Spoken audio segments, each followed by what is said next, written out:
Sir, আইসক্রিমের বিল 60 টাকা হয়েছে। ওকে, দিচ্ছি। তুমি আরেকটা অরেঞ্জ আর ভ্যানিলা মিশিয়ে একটা আইসক্রিম মিলিয়ে দাও। সব মিলিয়ে কত হয়? 105 টাকা হয়। আপনি 100 টাকাই দিয়ে দিন। হুম। বলেই পকেটে হাত দিয়ে মানিব্যাগ নাই। হাই হাই, এক ডাকাতিটা কে করলো? এখন আমি কি করি? পাশে চেয়ে দেখলাম আমার পাশে থাকা মেয়েটিও উধাও। এখন আমি আইসক্রিমওয়ালাকে কি জবাব দিব? আল্লাহ, এ কোন বিপদে ফেলে দিলা। কি আর করা, অনেক পছন্দের ঘড়িটা এখন আইসক্রিমওয়ালা চাচাকে দিয়ে দিতে হবে। কিন্তু এইটা লোকদের সামনে দেওয়াও একটা প্র্যাকটিসের ব্যাপার। তাই আস্তে আস্তে আইসক্রিমওয়ালার কাছে গেলাম। কি ব্যাপার স্যার, কাছে আসছেন কেন? আরে আসতে বলুন, সবাই শুনবে তো। বলেন। এই ঘড়িটা রাখেন, যে কোনো জায়গায় দিলে 400-500 টাকা পাবেন। আমার মানিব্যাগ চুরি হয়ে গেছে। কি, আপনার মানিব্যাগ চুরি? হ্যাঁ। তারপর ঘড়ি দিয়ে আস্তে আস্তে কেটে পড়লাম। আহ, কি লজ্জা, ভাবা যায়? এদিকে রাস্তা দিয়ে হাঁটতে হাঁটতে বাসায় ফিরছিলাম। ঠিক সেই সময় রাস্তায় আমার মানিব্যাগ ফেলা দেখলাম। আমি খামোখা ভাবছিলাম যে মানিব্যাগটা মেয়েটি চুরি করেছে। আসলে আমি ফেলে গেছিলাম মানিব্যাগটা রাস্তায়। মনে মনে এসব বলছিলাম আর মানিব্যাগটা হাতে নিলাম। তারপর পকেটে ভরে সোজা হাঁটা দিচ্ছিলাম। কিছু দূর যেতেই আমার মনে পড়লো আমি মানিব্যাগটা চেক করিনি। তাই পকেট থেকে বের করে মানিব্যাগের দিকে তাকাতেই দেখি আমার মানিব্যাগে 4 আনার একটা সিকি ছাড়া আর কিছুই নেই। আমি আশপাশ চেয়ে দেখলাম, কিন্তু কাউকে সন্দেহ হচ্ছিল না। হঠাৎ চোখ আটকে গেল আমার মেয়েটার দিকে। তাই আস্তে আস্তে কাছে গেলাম, কিন্তু আমাকে দেখেই দিল দৌড়। আমিও হাল ছাড়ার পাত্র না, দৌড়াতে দৌড়াতে ধরলাম। এই মেয়ে, আমার টাকা কোথায়? কিসের টাকা? কেন, আমার মানিব্যাগ থেকে যেগুলো সরিয়েছিলে সেগুলো? আমি কি জানি, আমাকে দেখে কি চোর মনে হয়? তুমি চোর না তো কি সাধু? হ্যাঁ। তাইলে আমারে দেইখা দৌড় দিলা কেন? পুলিশের সাথে কুকীর্তি মানে ঝামেলা জড়াতে চাই না বলে। সাধু সাজা হচ্ছে? চুপচাপ আমার টাকা ফেরত দাও। কিসের টাকা? আমি কোনো টাকা নেই নাই। কি বললে? বলেই ঠাস করে একটি চর বসিয়ে দিলাম।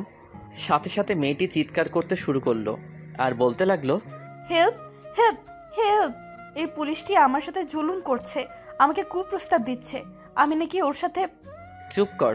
বলেই সাথে সাথে মুখ চেপে ধরলাম। আমাকে ছাড়িয়ে বলল, ওই, আমাকে আটকালেন কেন? খালা, তোমার পায়ে পড়ি, তোমার টাকা দেওয়া লাগবে না, তুমি এবার যাও। খালা? ওই, আমি আপনার কোন লয়ের খালা? আগে গায়ে হাত, এখন খালা? হুম। তোমাদের পুলিশের অভ্যাস হয়ে গেছে তাই না, মেয়েদের গায়ে হাত দেওয়া? আজ তোমার কি হাল করি দেখো।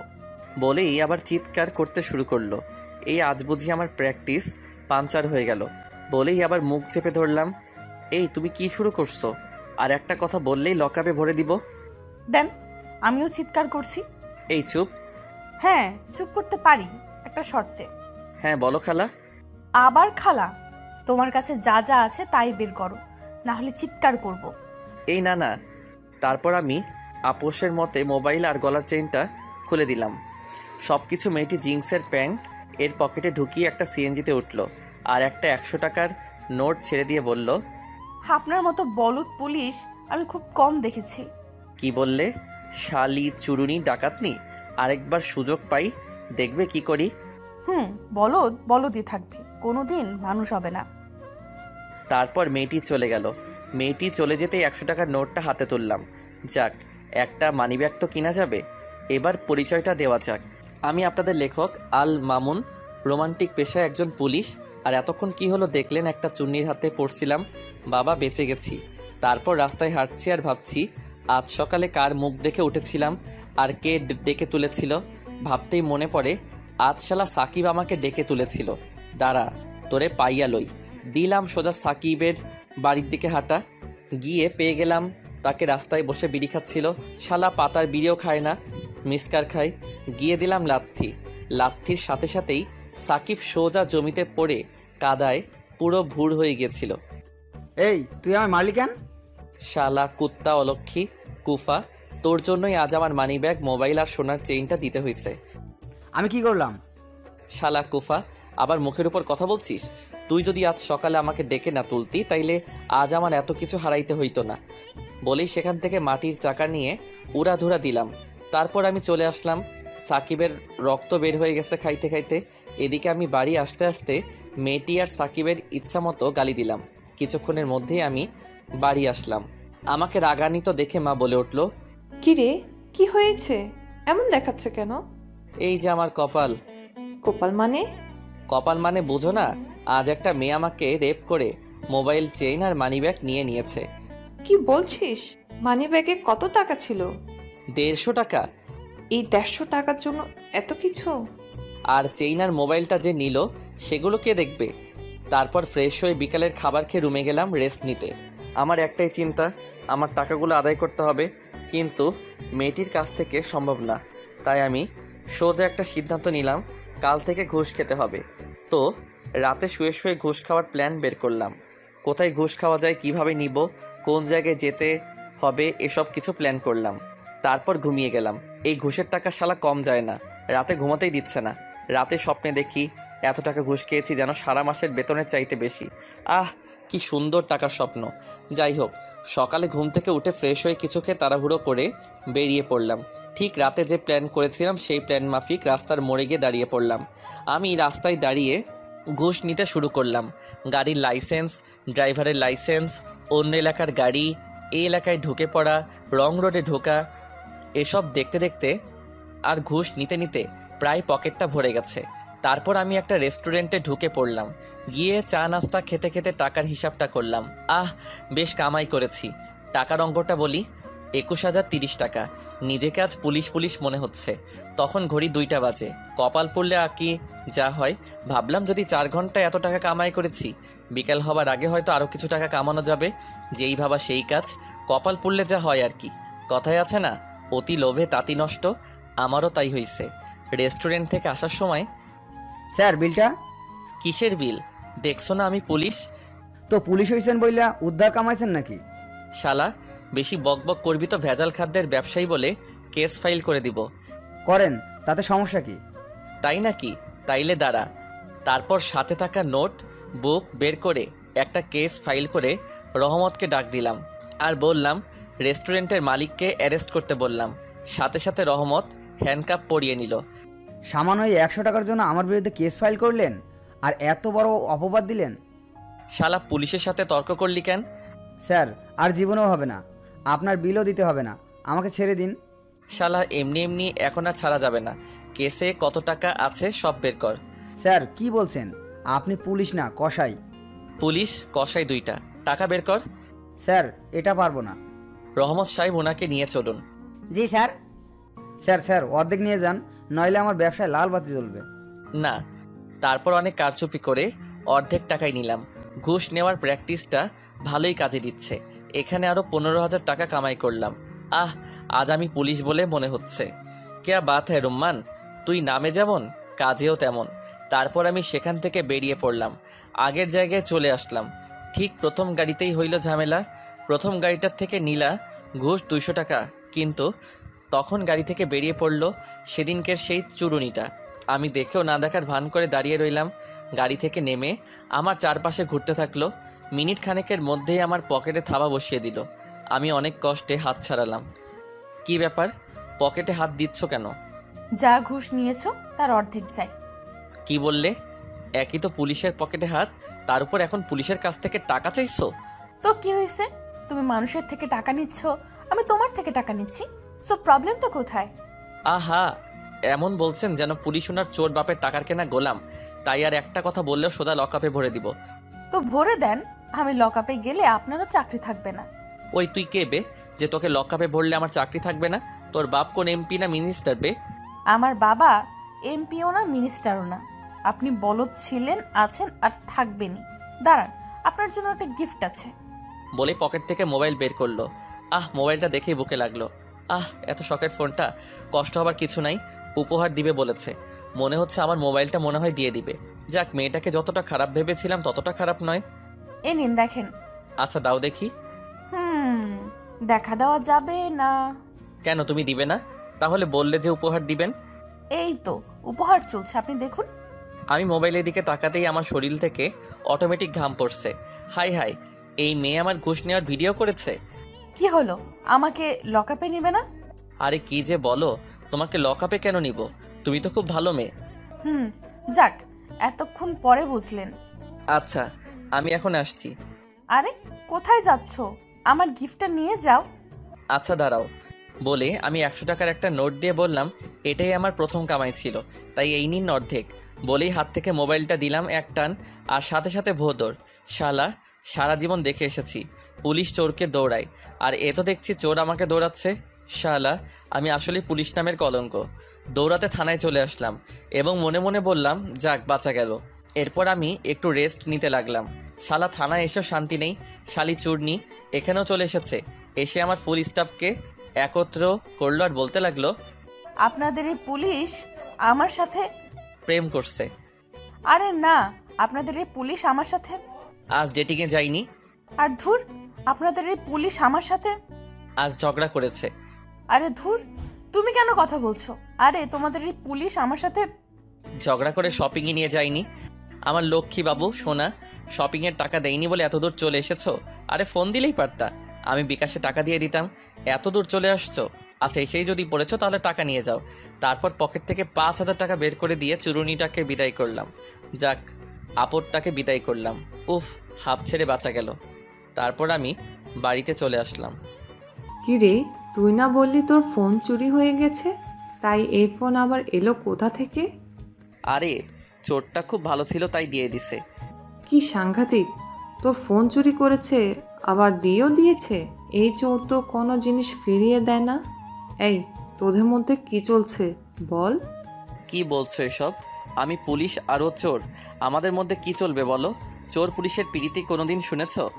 হ্যাঁ তাই তো। আচ্ছা এখন ফ্রেশ হয়ে আয়, খাবি। তারপর আমি নিজের রুমে গিয়ে ফ্রেশ হয়ে বের হলাম। আমি খেতে বসলাম। শালা, খেতে বসেও শান্তি নেই। সাদা ভাত ছাড়া আর কিছুই কপালে জুটেনি। ও মা, এই সাদা ভাত কেন? আমি যা পেরেছি তাই করে রেখেছি, খেলে খাও না খেলে নাই। কি বলছো? আমার এবার বয়স হয়েছে, আমার কাজ করতে মন চায় না। তুই বিয়ে কর, নইলে এরকমই প্রতিদিন খাইতে হবে। আরে কি বলছো? আমার তো বিয়ের বয়সই হয়নি। তুমি চাইলে এখনো পিঠা খাওয়াইতে পারো, বাচ্চা রয়েছে তাই না? হারাম জাদা, পাম মারছ। যতদিন বিয়ে না করেছিস ততদিন ঘরে তোর ভাত নাই। আজকের মতো দিচ্ছি, কাল থেকে আর পাবি না। হো, আজকে দিয়া দাও, কাল থেকে তোমার অপেক্ষা আর করবো না। কি বললি? আরে কিছু না। আমার সাথে ইয়ার্কি মারা হচ্ছে? যা, আজকে থেকে তোর জন্য এই সাদা ভাতটুকুও নেই। আরে মা, রাগ করে না। তারপর আমি ভাত খেয়ে নিলাম শুধু এক তরকারি দিয়ে। তবে তরকারিটা স্পেশাল হাঁসের মাংস রান্না হয়েছে। এদিকে রুমে গিয়ে মোবাইল টিপছিলাম আর মনে মনে চোর মেয়েটির কথা মনে পড়ছিল। মেয়েটি চোর হলেও অনেক মিষ্টি, দেখে তো চোর মনে হয় না, কিন্তু চুরি করে কেন? প্রশ্নটা মনে রয়ে গেল। এদিকে কিছুক্ষণ ফেসবুকে আড্ডা দিয়ে রাতে পড়তে বসলাম। পড়ার সময়ও মেয়েটির চিন্তা বাদ যায় না। আজ সারাদিন ধরে মেয়েটাকে খুব মনে পড়ছে। আসলে মেয়েটির উপর ক্রাশ খাইলাম। আপনারা ভাবছেন আমি পুলিশ, তার উপরে পড়ালেখা করছি। হ্যাঁ, আমি পড়ালেখা করছি শুধু একটা ইচ্ছা পূরণের জন্য। মায়ের খুব ইচ্ছা ছিল উকিল হব। হ্যাঁ, আমি তার জন্যই পড়ালেখা করছি। যাই হোক, রাত থেকে ঘুমিয়ে পড়লাম। পরের দিন মায়ের কথা অনুযায়ী কোনো কিছুর আশা না করেই বেরিয়ে পড়লাম। তাই আর কি, সকালে প্রচণ্ড ক্ষুধা লাগছিল, তাই ভোজন করতে চলে গেলাম সোজা সেদিনের সেই রেস্টুরেন্ট। ওরে সালা, এরা তো আমাকে দেখে শাটার লাগিয়ে ভিতরে বসে আছে। হয়তো গতকালকের বিষয়টার জন্য এখনও রেগে আছে। কিন্তু সমস্যা হলো, এই রেস্টুরেন্ট ছাড়া এই জায়গায় আর কোনো রেস্টুরেন্ট নাই। তাই আর কি করব, অপমানটা আর সইতে পারলাম না। তাই একটা দোকান থেকে একটা বন আর কোক হাতে নিয়ে খেতে লাগলাম। এদিকে আমি এগুলো খেয়ে ডিউটির জন্য একটা ছাউনিতে বসে আছি আর ভাবছি মানুষ পুলিশকে কতটা ঘৃণা করে। আসলে মানুষের কোনো দোষ নেই, দোষ তো পুলিশেরই। এই নিন, এটা খেয়ে নিন। আমি পাশে চেয়ে দেখলাম একটা বিরিয়ানির প্যাকেট রাখা আছে। সাইডে দাঁড়িয়ে আছে চোর মেয়েটি। এটাতে কি আছে? খুলে দেখুন। আমি খুলে দেখলাম বিরিয়ানি রাখা আছে।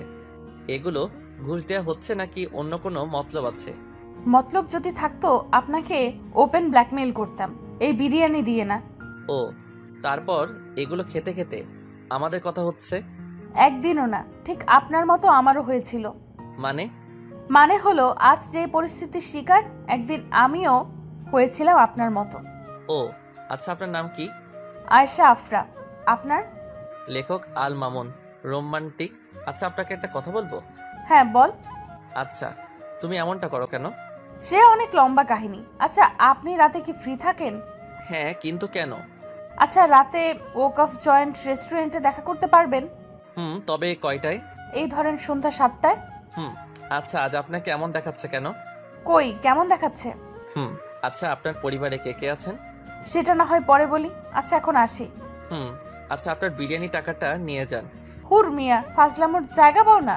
এদিকে আমি একটু চিন্তায় পড়ে গেলাম। হঠাৎ আমার সাথে এত ভালো আচরণ করছে, আবার রেস্টুরেন্টে ডাকছে, বিষয়টা কি? তবে যতটা খারাপ ভাবছিলাম ততটা খারাপ নয় আসলে।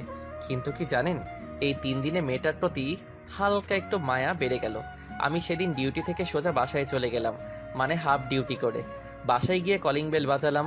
মা দরজা খুলেই ঠাস করে একটা চর আমার গালে বসিয়ে দিল। মারলে কেন? তোরে চর মেরে ভুল করেছি, তোরে জুতা দিয়ে পেটানো উচিত।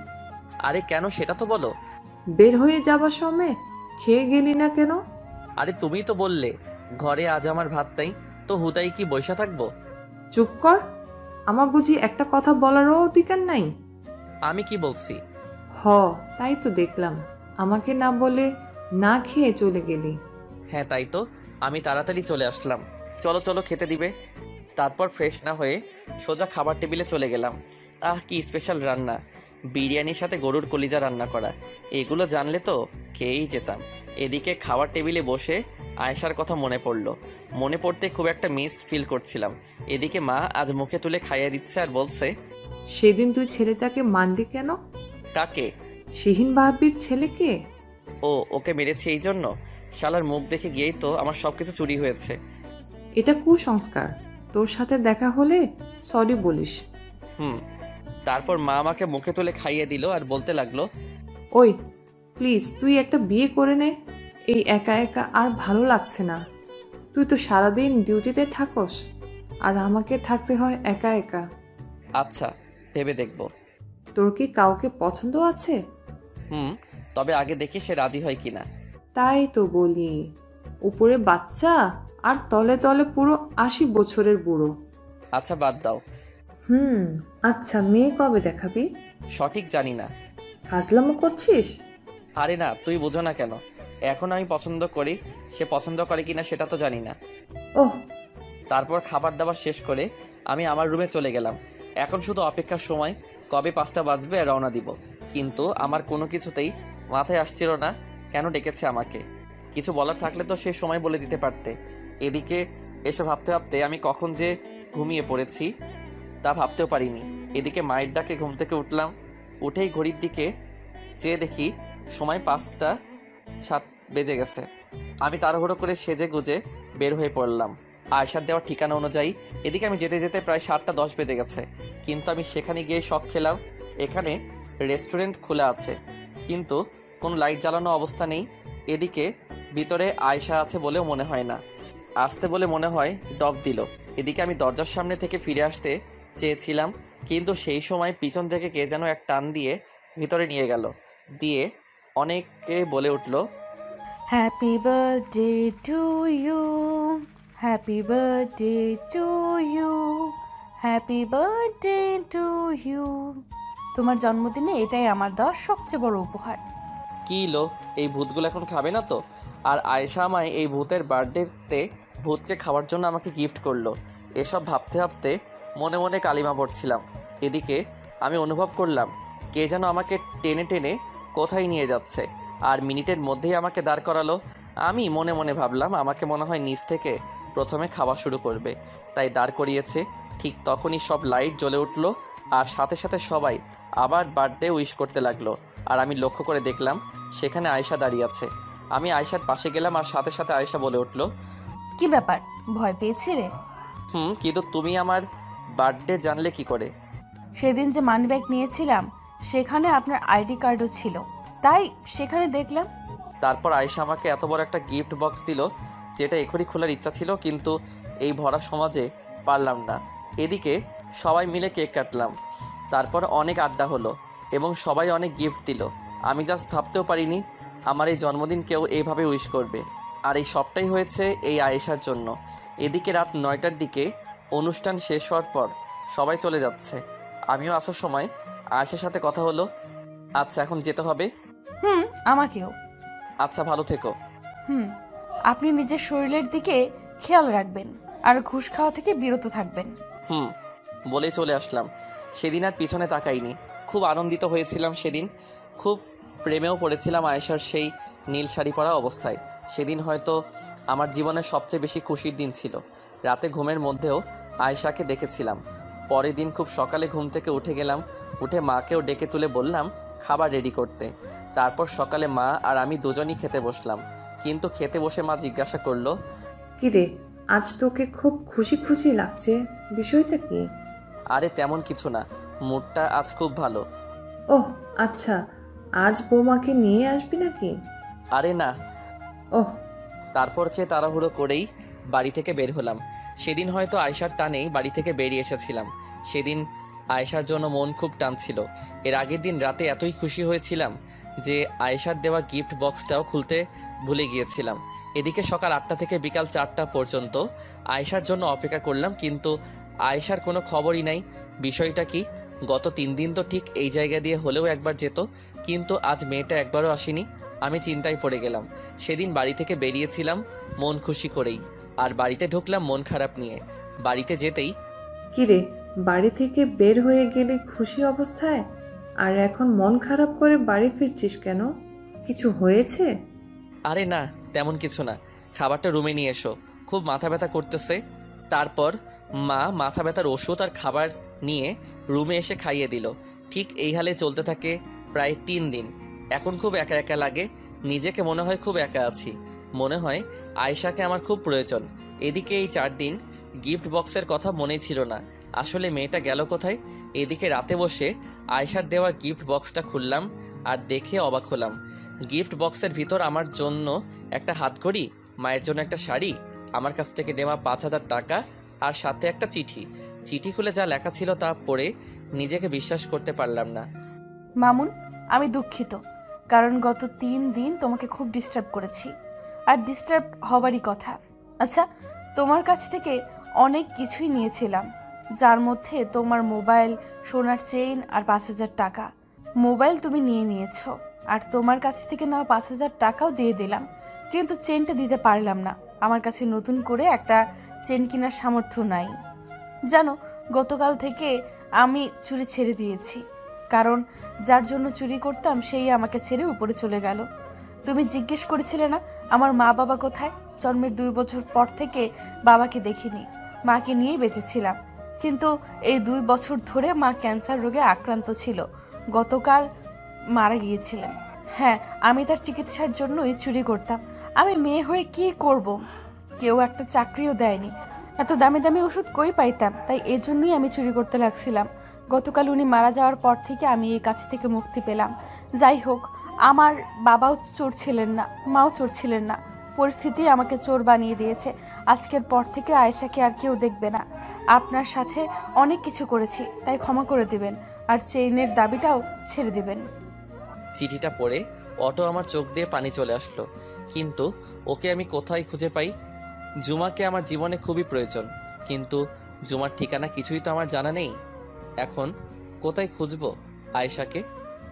আজ মনে হচ্ছে সেদিন কেন আয়েশা আমার সাথে কথা বলতে এমন করছিল। মনে হচ্ছে আয়েশার সেই দিনগুলি, যেদিন প্রথম দেখেছিলাম আইসক্রিমওয়ালা চাচার দোকানে। কখনো ভাবিনি আয়েশাকে আমি ভালোবাসবো। সেদিন খুব ঘৃণা থাকলেও আজ সেই ঘৃণাই ভালোবাসায় জন্ম নিয়েছে। আমার দাদু বলতেন মানুষকে ঘৃণা করতে নেই, কারণ ঘৃণা করতে করতে একটা সময় সেই মানুষকে ছাড়া বাঁচাই মুশকিল হয়ে দাঁড়ায়। হ্যাঁ, আজ দাদুর কথাই সত্যি হলো। কিন্তু এখন আর ভেবে কি হবে? আমি তো আয়েশাকে হারিয়ে ফেলেছি। যদি একবার আয়েশাকে ফিরে পাই তাহলে আর জীবনেও আয়েশাকে হারাতে দিব না। এদিকে এই কদিনে আমি না খেয়ে থাকতে থাকতে শুকিয়ে গেছি। দেখতে মা আমার জন্য ডাক্তার আনছে, এই করছে সে করছে নানান জিনিস, কিন্তু কেউ তার মনের কথা জানে না। আমি প্রতিদিন আয়েশার জন্য রাস্তার সেই পয়েন্টগুলোতে দাঁড়িয়ে থাকি, কিন্তু আয়েশার তো আসার কোনো খবরই নাই। অনেককে জিজ্ঞাসা করি, কিন্তু সবাই পাগল ছাড়া আর কিছুই বলে না। এখন হয়তো ভাবছি জীবনে যত সুখ করেছি, এই 7 দিনের কষ্টে এই সুখগুলো মাটি হয়ে গেল। আচ্ছা, আমি যে আয়েশাকে এত খুঁজছি, আয়েশা কি আমাকে ভালোবাসে? যদি ভালোবাসে তাহলে আমাকে এরকম পরিস্থিতিতে রেখে যেতে পারতো। যাই হোক, হঠাৎ মনে বুদ্ধি হলো আয়েশাকে সেই রেস্টুরেন্টে খুঁজে দেখতে পারি, সেখানে হয়তো আসতে পারে। কিন্তু এই 7 দিন আমি সেখানে যাইনি। আমি আজ সন্ধ্যায় সেখানে উপস্থিত হলাম, কিন্তু আয়েশার কোনো খবরই নাই। এদিকে কফি খেতে খেতে পেট ব্যথা শুরু হয়েছে। রেস্টুরেন্টের ম্যানেজার খালা এসে বলছে, আরে বাবা, তোমাকে এতক্ষণ ধরে দেখছি শুধু কফি খেয়ে যাচ্ছ একা একা বসে, আর চিন্তিত মনে হচ্ছে। কারোর জন্য অপেক্ষা করছো বুঝি? আরে না। বলতে পারো, সমস্যা নাই। হুম। কার জন্য শুনি? আপনি চিনবেন না। আরে চিনবো, এখানে যারা যারা আসে আমি সবাইকে চিনি, এমনকি তোমাকেও চিনি। কিভাবে? আরে 1 সপ্তাহ আগেই তো তোমার জন্মদিন পালন করা হলো আমাদের এই রেস্টুরেন্টে। হুম। আচ্ছা, আয়েশাকে চিনেন? হ্যাঁ, মেয়েটা খুব ভালো। আচ্ছা, ওকে এখানে আসে? কালই তো এখানে এসে গেল। আচ্ছা খালা, ওর একটা ঠিকানা দিবেন প্লিজ। ঠিকানা তো জানি না, তবে ফোন নাম্বার নিতে পারো। আচ্ছা দিন। তারপর খালা তার নোকিয়া 1210 বের করে আমাকে আয়েশার নাম্বারটা দিল। এই স্মার্টফোনের যোগে খালা এই নোকিয়া মোবাইল ব্যবহার করছে। শালা একেই বলে ভালোবাসা। বিলুপ্ত হয়ে যাওয়া মোবাইলও কারো ভালোবাসার ফোন। যাই হোক, খালার থেকে নাম্বার নিয়ে আয়েশাকে ফোন দিলাম। কপাল খারাপ থাকলে যা হয় তা হলো আয়েশার মোবাইল অফ। কি আর করা, কপালে 2-3টা কিল মারলাম আর বেরিয়ে আসলাম। আসার সময় খালা বলল, 2-3 দিন পর পর আয়শা এখানে আসে, তুমি 2-3 দিন টানা আসতে পারলে ওকে পেলে পেতেও পারো। এদিকে আমি চিন্তায় পড়ে গেলাম। আর চিন্তায় পড়ারই কারণ, কেননা খালা বলছে গতকালও আয়েশার ফোন খোলা ছিল, ওর সাথে কথা হয়েছে ফোনে। যাই হোক, মনে একটা আশা জন্মালো, হয়তো আয়েশাকে খুঁজে পাবো। আমি হয়তো আয়েশাকে হারাইনি। খালার কথা অনুযায়ী আমি প্রতিদিনই সেখানে যেতে থাকি। 3-4 দিনের মধ্যে আমি কোনো খবর নাই, কিন্তু 5ম দিনে ঠিকই আয়েশা আসলো। আয়েশাকে দেখে আমি মনে মনে প্রাণ ফিরে এলো। তুমি কোথায় ছিলে? তুমি এখানে আসতে বাধ্য করলে তাই আসলাম। আসতে বাধ্য করলাম মানে? বসো। তারপর আমি ওয়েটারকে ডেকে নুডলস আর ফুচকার অর্ডার দিলাম। এবার বলো, হঠাৎ এখানে কি মনে করে? হঠাৎ নয়, আজ 6 দিন ধরে এখানে আসি। তাই নাকি? কিন্তু কেন? তার আগে বলো, এই 13 দিন কোথায় ছিলে? আর আজ 5 দিন ধরে ফোন বন্ধ কেন? কাজে ছিলাম, কিন্তু আপনি এত শুকিয়ে গেলেন কি করে? চিন্তায় শুকিয়েছি। আহা, কেন গো? তোমার জন্য। আমার মতো চোরের জন্য বুঝি কেউ চিন্তা করে? চুপ। আচ্ছা, এবার বলো, এই কদিন কি এমন কাজ করছিলে? এই তো, যে বাড়িটা ছিল তা বিক্রি করে দিয়েছি আর নতুন বাসায় উঠেছি। হঠাৎ বাড়ি বিক্রি করার কি কারণ? আমি তো আর চুরি করি না, আর আমাকে তো চলতে হবে, না খেয়ে তো মরতে পারি না। আর তাছাড়া চুরি করাও ছেড়ে দিয়েছি। তাই? আচ্ছা, এর মধ্যে আমাকে ছেড়ে দূরে থাকার কারণ কি? আসলে আপনি হলেন পুলিশ আর আমি হলাম চোর। আচ্ছা, চোর পুলিশ কখনো একসাথে থাকতে পারে? যার জন্যই তো আমি আপনার থেকে দূরে চলে আসছিলাম। হবে না কেন? আচ্ছা বাদ দিন, কেমন আছেন বলেন? কেউ একজনকে ছাড়া ভালো না। ও, কে সে? তুমি। কিন্তু সেটা তো সম্ভব নয়। কেন? আপনার স্ট্যাটাস আর আমার স্ট্যাটাসে মিল যায় না। দিব এক চর। পুলিশের কাজই তো মারা, এছাড়া আর কিছুই না। না, আমি তোমারে মারবো না, আদর করব। তাই নাকি? কিন্তু আপনার আম্মু তো মানবে না। আমার আম্মু আমার মতোই। যাই হোক, ওইদিকে একটু তাকাও তো। আয়েশা দাঁড়িয়ে খালার দিকে তাকাচ্ছে, ওইদিকে আমি আয়েশার সামনে হাঁটু গেড়ে বসে আছি। আয়েশা আমার দিকে তাকাতেই, do you marry me? Yes. তারপর আয়েশাকে হাক করলাম, অনেকক্ষণ করলাম, মনে খুব তৃপ্তিও পেলাম। অতপর খালা এসে, এই বুঝি কাহিনী ছিল? হুম। আমাকে বললেই পারতে। আচ্ছা সরি। তা বিয়ের দাওয়াত কবে দিবে? এখনই চলো আমাদের সাথে বাড়িতে, দাওয়াত খেয়ে আসবে। তারপর দিলাম বাড়িতে ফোন আর মাকে বললাম, হ্যালো। বল। আচ্ছা, আমার কাছে সময় নেই, তুমি নিচে যাইয়া 2 কেজি গরুর মাংস আর একটা বড় মুরগি, সাথে কাজী সাহেবরেও নিয়ে আইসো। এই কাজী সাহেব কেন? আরে বলা হয়নি তো, তোমার বৌমাকে নিয়ে আসছি। তাই? আমি এক্ষুনি যাচ্ছি, কিন্তু টাকা বালিশের নিচে রাখা আছে, নিয়ে যাও। আর পাশের বাসার সব খালা ফুপাদেরকে বলো তাড়াতাড়ি বাসায় আসতে। যাই হোক, পরে কি হবে তা তো বুঝতেই পারছেন। তা প্রিয় পাঠক পাঠিকা, দাওয়াত কি নিবেন? বাট দিব না, থাক, ঢেলে দেই। ধন্যবাদ সবাইকে আমাদের পাশে থাকার জন্য।